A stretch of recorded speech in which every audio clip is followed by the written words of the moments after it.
At the end of the day, it's not about what you have or even what you've accomplished. It's about what you've done with those accomplishments. It's about who you've lifted up, who you've made better.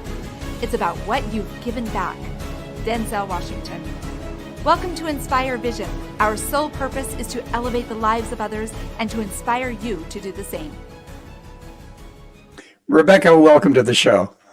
Hello, Dr. Doug. I'm honored to be here and I'm ready for a life-changing conversation. Oh, I look forward to it, and I hope the audience is going to really get something out of this, because I think one of the most important areas, and I keep bringing it up in other discussions that they don't expect, is the family and how important the family is and how important it is that we understand these relationships and how to keep them going. So what I'd love for you to do is introduce yourself and kind of tell your story. What journey did you go through to get to the point of you're doing now? And I know you have some incredible things that you've done. I want you to talk about that too. Okay. Well, I am Rebeccah Silence, and I am the space where all healing is possible. And what I mean when I say the word healing is freedom and liberation. So I'm someone who's basically taken the trauma conversation and disrupted it. Because so often we're talking about trauma in a way where we're trying to live in spite of, we're trying to overcome and survive. And it isn't something we think we can fully heal. I'm making the trauma conversation a very empowering conversation, saying the impossible thing you think you have to live with, no matter what, making the best of it, no matter what, living in spite of it, no matter what, you can actually heal. So I am someone who has to live what I teach day in, day out, one breath after another, one step at a time. And my story is a story of survival, but that's not my greatest testimony when I say healing is possible. It's the life I have now, in my home now, with the family I have now. So I grew up in domestic violence.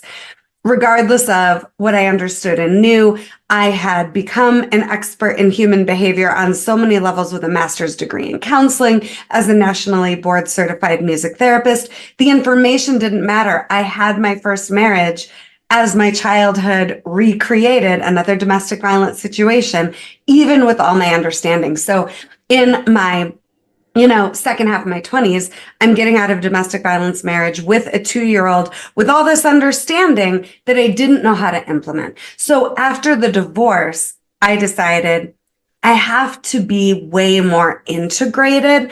I don't know how to do it, but I know there has to be a way to actually heal the root of where pain comes from and where trauma gets reactivated. And so I went to work on living what I teach and creating my own methodologies and processes that saved my life on so many levels. I was suicidal. I was abusing alcohol. I was bulimic and just abusing myself so much because I was parenting myself the way I was parented.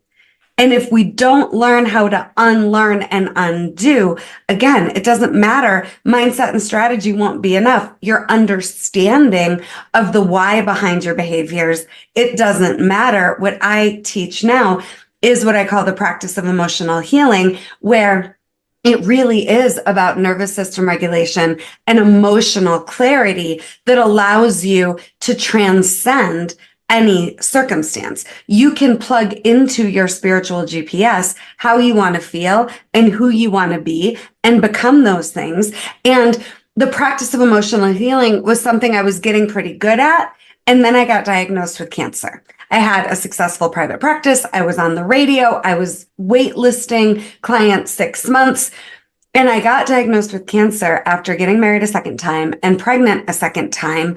And I remember thinking, Dr. Doug, and to all of you beautiful hearts listening, it's really easy to be my best when everything is going great. Who am I going to be now? And I had to implement the practice of emotional healing, which saved my life because I was only given a 5% chance to live.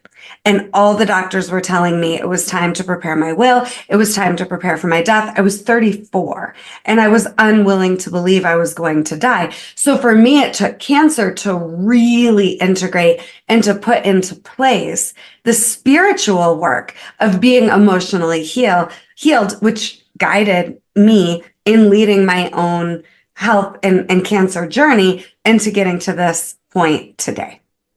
Well, and you talk about the cancer.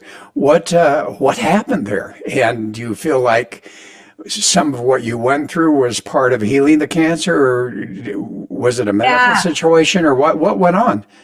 I had a melanoma that had already, I didn't understand skin cancer. So I was coaching a plastic surgeon and his wife, and they were like, "You're here to save our marriage, but actually, Rebeccah, this thing on your arm, that isn't good. Come into the office at 7 a.m. tomorrow. Let us take this off." And I thought, well, even if it's cancer, it's skin cancer, right? So you can just cut it off. Well, I didn't understand these cancer cells that are malignant spread like wildfire through your body. So I think about cancer physically and also emotionally in that there really was physical cancer in my body. It was already in my lymph nodes. I had no symptoms. It was super confusing. And I was so young.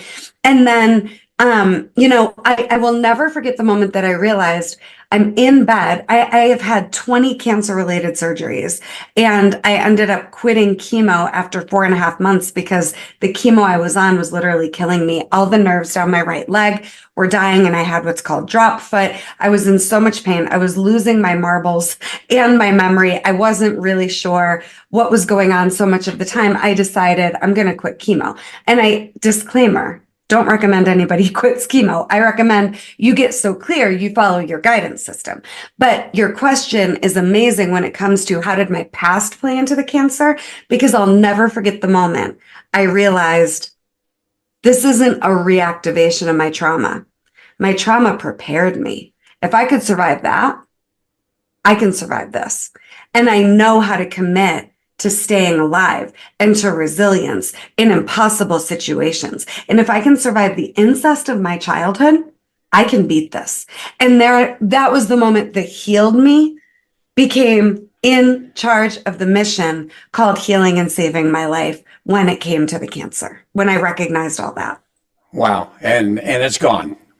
It's gone. I just last week, a week and a half ago, had 2 more surgeries at once where they take excisions, like just chunks out of me, basically, that I've got, a bandage right here, so you can't really see on my face, but I had a spot on my face and a spot on my right shin. I will be under the microscope the rest of my life. I walk around every day with a brain tumor that's benign and unrelated to the cancer, but they caught it right before I started chemo. So I have to have scans every 2 years to check on the tumor to see if we're going to surgically remove it or not. I like to say the tumor is why I'm psychic. My tumor, my portal to divine intelligence. I don't want to get rid of it, but I will be. And I say this lightly, but it is serious, at the oncology hospital every 3 months, probably for the rest of my life. And they will keep cutting and taking the spots off of me that are precancerous or cancerous or could become precancerous or cancerous. And the thing I know for sure, I don't have to ever go back to the hospital again. I don't have to agree to any of these surgeries. And I really look at life now from a place of the healed me gets to choose, and it's all a choice. And I choose to let myself be this cared for. I don't experience it as a violation anymore or as, a trauma, having these surgeries or having these scans or going to the hospital. I look at it like, I'm in charge. I'm at choice. I don't have to do anything. I'm well. And I just follow my guidance. And for all of you listening, that is the most inspired vision you could have for your life. You're in control of your life. You are in control of your happiness and your joy and your destiny. And you are at choice. There is never not a choice. And sometimes it's very non-preferential, the moments we find ourselves in where there's a choice to make, but we still have a choice. And to me, That's everything. Well, and you got motivated to write the book Coming Back to Life. What was the background of that, and what motivated you to write that book? Well, the whole I survived and I am more free than I've ever been experience of cancer made it very clear it's time to move from a one-to-one business model and really move into a one-to-many. And while I have survived so much, that's not why the book is called Coming Back to Life, a roadmap to heal from pain to create the life you want. Every client I've had, thousands in my private practice, says to me, I just came to life. And in so many cases, these are high functioning, high achieving, high performing difference makers that I coach. So they weren't not alive or not of service, but they didn't even realize how much more was available to them in terms of what they could be experiencing of themselves and of life. And I believe above all else, our job is to get the most out of our one precious life and to be the best we can be, not in a positive way, but in a way that that's possible. Yeah. And, what comes to my mind as you just said that is how many times do we actually go through a rebirth? Yeah. And, people talk about multiple lives and so forth. The reality is that we can experience multiple lives, quote, in this life by being able to make those changes, which I think is fascinating. So what ultimately motivated you to move into this whole aspect of fixing families and working with families? Yeah. Well, I believe that we all have a dream of love. And when people say, I don't know what I want, I don't know what I want to be when I grow up, what I know is they want to be loved. We all want to be loved. At the end of the day, I think above all else. And for me, growing up the way I did, the first marriage being what it was, I wanted family the way I always imagined I could have it. And then I created it. And then all I wanted was to help anybody else that wanted that have that for themselves. And the trick is it can't be contingent on your family members that you get your dream of family. This is where we get all messed up. But what happens is without doing some deep emotional healing and trauma work that no one is immune to, if you want your dream of family, we've all got heartbreak. I don't care who you are. Heartbreak is a form of trauma. We've all got trauma. And the good news is once we heal the family trauma that we grew up in, whatever that looks like to us, we can create whatever we want. Without healing our family of origin trauma, we're fighting with the ghosts of our past and projecting onto the people we love and work with.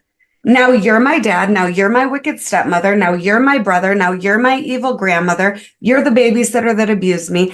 Even in workplace, right? It's all family coaching when I go in and do corporate training. Because without that healing, everybody just becomes somebody that hurt us without us even realizing it. When we recognize that and do the deep healing work, now I'm me and I see you for you, and I get to have boundaries and decide what works for me, what doesn't, ask for what I need. Not only can we have multiple lives in one lifetime, we can have multiple relationships in one relationship.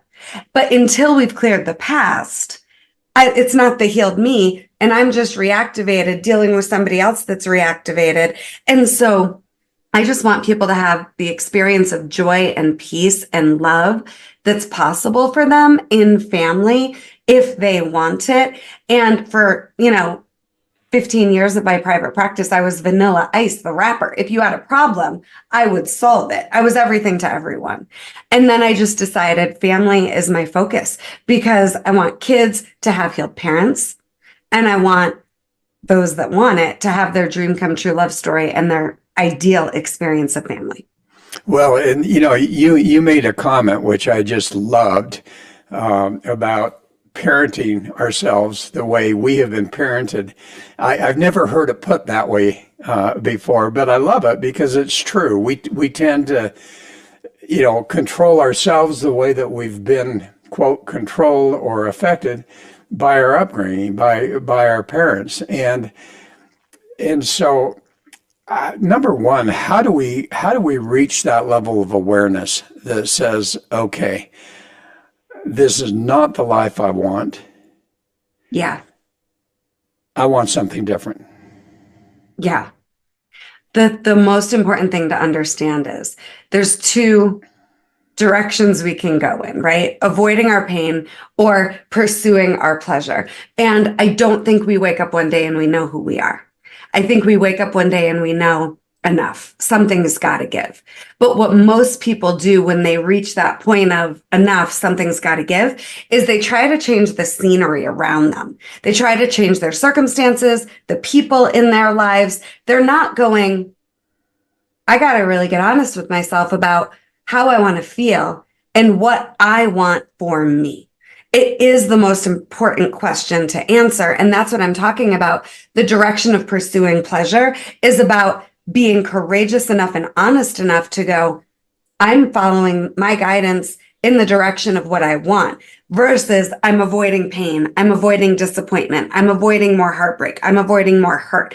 And we think until other people approve and buy in and give us permission to be who we are, it's not safe and it's not acceptable. And I'm here to say, there is never going to be a good time. You are never going to be safe enough to be brave enough to be you and to figure out what that means. You're going to have to be brave and let people react and know the scenery changing will never change how you feel on the inside. And what we're really after is feeling fulfilled and feeling like we know ourselves, love ourselves, and trust ourselves. And until you're there with you, the world isn't going to reflect it back. And someday isn't coming. So it's about recognizing that day you wake up and you go, I don't want to live like this anymore. It's time to heal your survival self and design your healed self. Well, and you talk about families, and I mean, I've got 4 kids, and occasionally we have the conversation of, okay, especially with what I'm learning on these podcasts, what did I do as a parent that has affected you in a positive way? And we've talked about that, and they're very grateful and they're very kind about that. And what are some of the things perhaps that I did that may have affected you in a negative way? And what I think that we don't understand as parents is that our children have their own perception. And so I can say something in, to my mind, a very kind situation. I can say something, and in their mind and in their perception, I may be criticizing them, or they may have that perception. How do we help parents learn how to create the best environment possible in that family so that we don't cause as many of those perceptions to occur within our children, when in fact that's not our intent, but it happens? So is there a way for parents to learn how to communicate, learn how to be, in order to create a much healthier environment so that our kids have the best chance of growing up without a lot of those triggers? Yes. And in so many families, the parent isn't realizing that they are repeating history and passing along, because of generational trauma patterns, more of here's how we deal with this that we don't even have to normalize. So for example, I had a client once who was projecting her mother onto her daughter and she didn't even realize it. Women were beaten down in her history, in her family, and her mom beat her down, and she had resentment towards her mom, and she never dealt with it with her mom. So now she's playing it out with her own kid, right? There's so much that we can do as parents to break the cycle. And it's not fair to put it on our kids that they have to show up outside of the cycle for us to know we've broken the cycle. Your kids aren't a reflection of how good you've done at breaking generational trauma cycles. How you feel is the metric. What we want is for your kids to be who they are, not who they're expected to be. What we want is for your kids to have a clean slate to decide. They have free will and agency. cause and effect is the best lesson we can teach our kids. You make a choice, there will be an effect. Did the effect match what you hoped for in terms of your outcome? And if not, what different decision could you make at cause? That is the lesson to teach our kids, not how to brace for and survive the guaranteed trauma and heartbreak and harshness of the world that without meaning to, we can try to prepare them for. So your job is to be healed and clear and a space to understand what's important to your kid. What do they value? What do they want? What do they dream for? What do they hope for? Help them with their self-esteem. Help them understand cause and effect is something that if they master it, they are free for the rest of their lives. And then model living your most inspired dream come true life. And no matter what you do as a parent, your kid will have an issue with something. Your kid plays out what they need to heal through and grow through. And it has nothing to do with you. So their upset with you is their upset period directed at you because they don't know how to understand it. But you being clear and you being a space for them to be them, that's the game. And you living your best life, never putting it on hold because of they might be feeling some kind of a way about you. Live fully no matter what. Show them that that's a possibility for them. Well, and you have so many parents that really say to their children, this is how you need to be. This is how you need to be. I mean, I grew up in a family of 5 boys, 1 girl, and my dad was a university professor, and he said to every one of us, you will be professionals. And I know and we all did, but I know that really has probably played a role in many areas of our lives that we haven't thought about. How do parents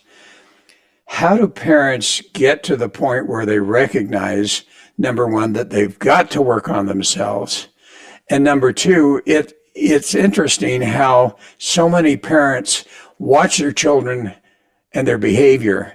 And if their child does something, for some reason, it seems like the parent takes it personally, gets very angry, and starts to even do greater control over that child, whether it's punishment or whatever. How do parents overcome that and recognize that, your child does have their own values. They do have their own motivators. Yes, as a parent, you're there to teach them some correct principles of kindness and love and empathy and all of those type of things. But at the same time, how do we as parents eliminate that judgment that causes us when our children do something that we don't agree with? Yeah. Rather than going in and judging them and making them feel worse, how do we overcome that as parents? It's such a big question. And I know. So, I mean, here's the deal. We're not trying to spiritually bypass our own humanity. Okay. We are human. The goal is to catch it quicker and quicker and course correct quicker and quicker, right? So, when you feel at peace inside. I'm going to try to make this that is so complicated as simple as possible. When you feel like when you feel alive, when you feel peace. That means you're regulated. If you're dysregulated, we want to be aware of that as much as possible. The difference between am I regulated or am I dysregulated? If you're dysregulated, take space and regulate before you try to lead, whether it's your kids or your team or whoever is in front of you. And the thing about triggers is they are never a problem. They are the gateway to the healing that you need. You don't necessarily want healing. Likely what you want is resilience, right? But what we need when we're dysregulated is emotional healing. Again, not more mindset and strategy. Traditional therapy doesn't work because you're trying to deal with emotions through the mind.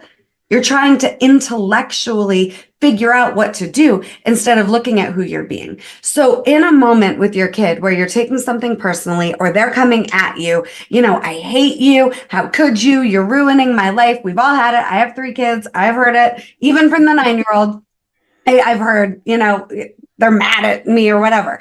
And that's fine. But the point is when I take it on, I perpetuate the trauma cycle.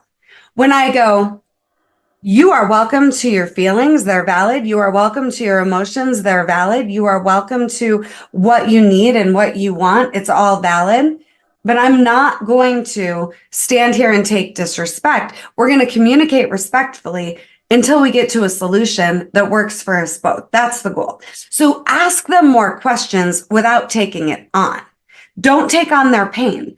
Be the one that models regulation and clarity and the space for, if you have a request that's respectful, I'm here to listen. If there's something you need from me, if there's something you want from me, if you have an ask, it better be respectful. And then I'll let you know what I'm available for from there. And really just knowing their upset doesn't mean you failed as a parent. And them triggering you doesn't mean anything is wrong or bad. Trust in the foundation of the relationship. Your kids are trying to find their way. Yeah, and it sounds like what you're saying is the key is that when I get triggered as a parent, I need to look at that trigger. It's my work. Where did that come from? And how do I deal with that? And I love how you talked about the fact that this communication with your children and really understanding them. There seems to be such a, quote, judgment that exists within parents that when our children do something that we don't necessarily agree with or doesn't meet our, quote, values, that there's a judgment that occurs within us internally, which then causes all sorts of issues. How do we start to eliminate that judgment? I mean, there's the concept of, judge not that you be not judged type of thing, but yeah. That's easy to say. How do we get to the point as a parent where we minimize that judgment? And there's a difference, I think, between judgment and making sure that our kids are okay and hopefully heading in the right direction. Yeah. Well, the thing is, we're never going to really be able to make sure our kids are okay and headed in the right direction. We have to trust that we really cared enough to learn about their values and to help them live their values unapologetically in the direction that works for them, right? But we're not trying to bypass judgment. We're trying to recognize when I'm judging you, that's just a sign I'm already judging me. But deeper than that, judgment means I'm afraid. I think there's a threat. And the truth is, cancer taught me this. There really is no threat to our soul's journey and our soul's evolution. A Course in Miracles is a profoundly gorgeous spiritual text. I've done it 4 times. And there's a lesson in A Course in Miracles that says, nothing real can be threatened.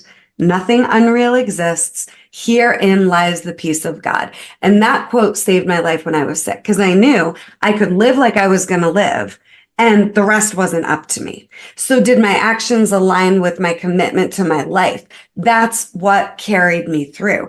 And as parents, we can go, I am meant to fully live, not put my life on hold because I have kids or because I'm a spouse, but I am meant to fully live while I'm raising these kids, while I'm with these, spouse or multiple partners or whatever it might be. You fully living is the best gift you can give your kids. You in alignment, authentic, with the volume turned all the way up on your essence and your spirit and your light. That's the job. And we don't need to wait for a crisis. And we don't need a breakdown to break through. You can just decide today, my job is to live fully while I hold space for my kids living fully.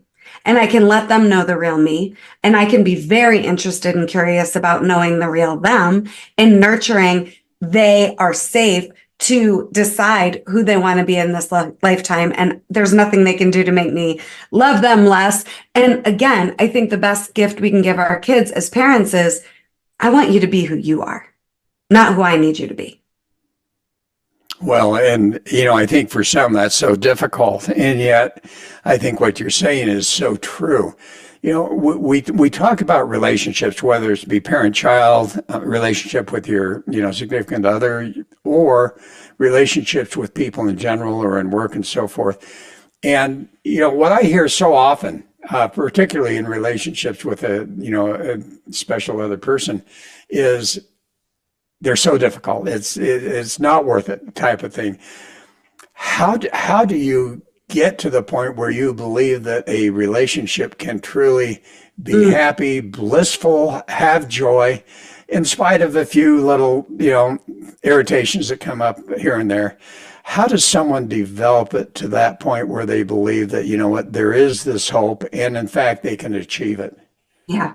I am married to a man who, when I shared with him on date 3, an 11-page list front and back of everything I was looking for in a partner, I thought I'd scare him right away and that would be it. And he got out his own list. Now his was a half a page, not 11 pages front and back, but he had his own list. And when I shared with him my trauma story, thinking, well, if my list didn't scare him off, my trauma story sure as hell will. He just sat there and goes, okay, you want to hear mine? And what we don't understand about relationships is they are for our soul's evolution. It's not just about you're supposed to be the source of my happiness and my orgasms. You are here to help me see and identify how healed I am and where I still have weak spots. That is the point and the purpose of relationships. And we can be independent and have relationship. And this is where it gets all screwed up. Codependence is so normalized. There's me, there's you, there's us, and it's supposed to all be enmeshed. I'm supposed to sacrifice myself and betray myself in the name of love to prove I love you. I'm supposed to worry about you and your happiness above my own, and that's love. That's what our society teaches. No, I teach there's you, there's them, and there's the relationship. And your job is to be fully expressed and free, and you pursuing your individual passions and visions while you support your partner in their independence. My husband is a traveling, executive, and I am a traveling executive and entrepreneur. And people ask us all the time, how do we do it? I'm free to be me. He's free to be him. We co-create and we nurture the relationship together. We're not losing ourselves in each other. And that is the number one thing that creates divorce. People lost themselves in the relationship. And in most cases, they don't even know that happened. Now, from there, again, welcome the triggers. Go, I'm triggered, instead of blaming it on my spouse or thinking if I kick them to the curb and put that divorce lawyer on retainer, now I'm going to be good. You'll repeat the pattern with your next partner. And if you're someone, I've had this too. Clients come to me, I'm done. It's just not worth it to put myself out there again. Now they're dealing with the old dysfunction that they dealt with their former spouse, with their boss, with their, right hand at work, with a client. The patterns repeat until they're healed. So look at relationship as the best seminar to help you be the most self-actualized, fully expressed you possible, and communicate what you want so your partner has a chance to understand you better. We wait until we think it's okay or acceptable, but talk about, actually, here's what I want. The hack I'll leave us with on this question, Dr. Doug, is this. Instead of focusing on the problem, talk to your partner about the solution. Here's my idea. I remember during COVID, my husband and I decided every night at 7:30 at night, we were going to take a walk in our beautiful neighborhood here in Boulder, Colorado. And I am so glad that we did that because we were getting really disconnected and really, focused on our differences about what we were thinking about what was going on in society and politically and all of this versus finding common ground and what brought us together. So we started doing these walks every night, and then we started doing a Monday night date night. We've been doing it now for 4 years, and it changed everything. We focused on, all right, we don't need to solve our problems. We need to solve for what solution would tighten our relationship up and bring us closer together. And we don't skip a Monday night date night. It's like church. Well, and I think that's amazing, and I love your concept of the both and. In other words, I think so many people think that looking internally within themselves, being focused on their own mental, emotional health, physical health, and so forth in their life, takes them away from a relationship. Whereas, as you're saying, you have my relationship, I am who I am, you are who you are. Now let's come together.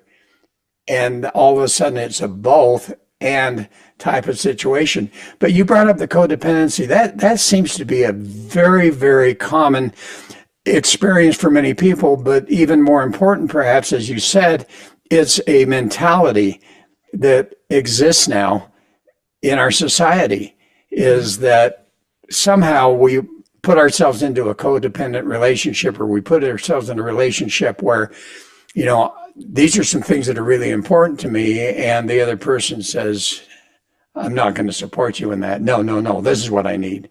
How do we overcome that? And how do we change this philosophy of codependency to where people can really approach relationship of, this is who I am, this is who you are.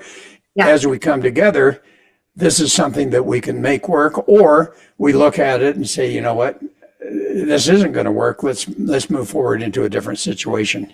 Yeah. Well, and this is my specialty, is helping couples be absolutely two healed adults co-creating magic together. That is the goal. Now, here's the thing you must understand if you're going to actually have that. The other person is never the problem. The other person is never the problem, and they're never the solution. Now, that doesn't mean they're not behaving badly or they didn't do what they did. If there is not somebody in active addiction committed to keeping that addiction going, or physical abuse, and both people want the relationship to work, then you have to understand you're responsible for how you feel. You're responsible for your happiness, and you're responsible for being someone who maintains alignment. I teach the aligned intimacy method because it's easy to be in alignment when it's just you with you. I had a client once that came to me and said, I'm ready to divorce my husband. I can't stand my kids. I'm just going to get divorced and go buy a house in the woods and just live alone in the woods. Screw it. Enough, already. And the thing is, they're not the problem. They're not the reason you gave yourself up. If you're resentful, if you're disappointed, if you're hurting in your relationship, it's real and it's valid. But I guarantee it's how you felt growing up. And you just never wanted to feel that way again. And now this is how you feel. And this spouse of yours is the spiritual healer and teacher that's the gateway for you healing up that inner child and that survival you, and being healed and liberated and free, no matter how they show up. So again, if you're in an abusive, dangerous situation, please get help and get out. If you're dealing with an addict that isn't wanting to take on their addiction, there's not going to be much you can do because they're in a relationship with their addiction, not with you. If those two things aren't happening, any relationship can heal. I don't care if there's been affairs. I don't care how bad it is, was, lies, whatever. If both people want it, now we've got to do the deep work to own the trigger and to go, okay, you just helped me heal a trigger I didn't even know I needed to heal. And the trigger is always a trauma that hasn't healed yet. So now we can use each other to help our inner child heal. So we have two healed adults. And that's my favorite part of my work. I get to watch the moment where people meet each other for the first time. Well, and as you said, one thing you said, and I think is key, is if both people want it. Yep. So here's the question. How many times do you start working in a relationship situation and you look at that and you go, okay, this is something that absolutely can be healed. And I assume you look at that and you pick up all the red flags and so forth and say, okay, you know what, we can do this. Or you look at some of those and recognize, okay, we're dealing with a narcissist, or we're dealing with this situation.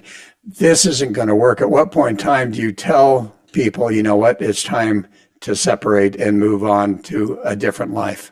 Yeah. What I do is 2-day couples intensives. So I'm like, let's rip off the Band-Aid. Let's get you the information as soon as possible, right? So give me 2 days and we're going to know. Did it work and we can reinvent in a way where we stay together? Or did it work and we reinvent in a way where we gracefully and respectfully and lovingly divorce, whether you're married or not, right? So if you're not clear and peaceful, and oh my God, I love you, and this era is over. Bless you into your future. Bless me into mine. You're not ready to get divorced. So how do you change people that are not really willing to do that introspective work that may, Yeah. or as I say, they're either highly OCD, which is very difficult to overcome. They may be narcissists, which is very difficult to overcome. And that's its own separate type of abuse. And as you try to see them make those changes, they're not really willing or emotionally able to make those changes. Right. So the thing is, if you've got a partner that's just a hard no on wanting to do any work with you at all, then you heal and you divorce peacefully without doing the work with them, but still doing the work on yourself so that you can heal through how they're triggering you, what patterns you don't want to take with you into your future. I just had a client that just finalized a divorce today that had a spouse that wasn't going to do the work with her. So we did all this work to use him as the spiritual healer and teacher, even without him in the room. What did he represent? Right? Because he's not the problem. He represents patterns that need to be healed. But in almost every single case, Dr. Doug, the person wants it. They just don't know how. It feels like Mount Everest. And the narcissist is in a trauma response. And the OCD control freak is in a trauma response. So what I tell people is you don't need to know how. I'm going to guide you through the how. I know exactly what to do with you guys to get you connected to you, the healed you, and to each other, the healed partner. You don't need to worry about the how. You just need to raise your hand and go, I am unwilling to not pull out all the stops here. I want to know I left no stone unturned. I want to know I became a more healed me so that I don't take patterns with me into my future, whether I stay in this relationship or not. If that appeals to you, give me a call. And in 2 days, I'll give you all the information you need to move forward. And it's experiential work and it's emotional work. And emotional work can be scary because we don't know we can survive our deepest pain. But if you don't take it on, now Pandora's box is running and maybe even ruining your life. I go, can we open up Pandora's box, please? Everything feels better and looks better and is less scary with the light on. So how about we open the box with the light on, look at it all, diffuse all of this charge and move forward knowing none of this gets to ruin the rest of your life. And there is a before and after. And that can be difficult, I think, for a lot of people. But as you say, the outcome can be beautiful. Do you have a story that you can share of a family that you've worked with where there was almost a sense of, this is never going to happen? Oh, God, I have all a of a million. sudden, they have moved into a wonderful, blissful relationship. Just one story. Sure. Yeah. I have a woman who's a financial advisor, and she came to me saying, there's no way I'm going to be happy in my marriage, in my life. She had a special needs child, 3 kids, one with special needs, a husband she was super disconnected from. Work was her life. And we ended up setting up so much for this family. She wanted to go to Spain for a month. She thought the only way she could do that is if she got divorced first. She worked remotely in Spain for a month. Her dream. Husband was on board and supported. Kids were on board and supported. She's about to celebrate her 20-year anniversary to her husband, and they're going to Italy together. And she had pushed him away for so many years. And now they're connecting and they're happy. And the kids get to see this. They get to see mom going to Spain. They get to see their parents going to Italy. They get to see, wow, my parents' lives isn't just about taking care of us and going through the motions. They're living and they're joyful. And this woman thought if she took on what she really wanted, she'd lose everything. And what I call it is high functioning unhappiness. She was suffering from high functioning unhappiness, and she was afraid if she dealt with her unhappiness, she'd threaten the high functioning part of her life. But I was there to guide her in, we are going to threaten the crap out of your unhappiness, not the high functioning part of your life. And if we don't threaten your unhappiness, the high functioning part of your life will be threatened. Threatening the high functioning isn't the goal. Threatening the unhappiness is. So this family is thriving on so many levels. And now the husband's coming to her and saying, hey, I got some dreams too. You ready? Yeah. Yeah. And, and so that formula that you use is really what? It helps people to really focus on what's not functioning in their lives. And then as they do that, And as both partners start to do that, all of a sudden they can truly come together in communication and understanding and support. Right. And you don't get to skip the season of, I mean, the first 5 years of my marriage, and we've been married almost 13 years. First 5 years, unhealed Rebecca and unhealed Mark were at odds. And we just learned, all right, we're going to lean in. We're committed to, we're closer at the end of this breakdown than we were at the start of it every single time. And I remember saying to a coach, I am willing to have the same fight with Mark as many times as we need to until I stop feeling like I'm leveled every time we have the fight. And then there was the day where I was solid as a rock and we had the fight. And I was like, that's what this work is about. I am still me regardless. Now there's a light. Now there's an opening. I don't need him to be different. I'm not putting the pressure on him to be the source of I don't hurt anymore, or the fight doesn't happen, therefore I'm okay. I'm okay no matter what is where we want to get to, because then now your marriage is about two healed adults just being honest with themselves and each other, co-creating together, designing life together where they're still independent and they're not trapped because they're married, but they also have this beautiful relationship to nurture together. And that brings about a lot of joy, doesn't it? Oh my God, it's so amazing. It is so much fun. I mean, my husband and I have this crazy love story that's so unconventional, and all my couples, thousands over the years, I'm helping them design their way. There's not a right way. And back to the parenting conversation earlier in this episode, there's not a right or a wrong way to do marriage. There's not a right or a wrong way to parent. There's not a right or a wrong way to live or to heal or to lead, but there is what works for you. And that's what we have to find, because that's the success metric. Am I in alignment with my own soul? The rest of it is everybody else's free will and agency and their soul journey. Well, and so as we close, what would be that message you want to share with the audience? Yeah. The message I think is most important for all of us day in and day out to rest in is be careful with each other's hearts, starting with your own. The goal is always soften more gentleness, more self-love, more compassion, more forgiveness of you, and letting your best be enough. And from there, you can be careful with each other's hearts. And that's how we heal the collective. Oh, I love it. Thank you so much. This has been a great conversation, Rebeccah. Thank you so much. I really appreciate it. How do people find you, and how do people find your book?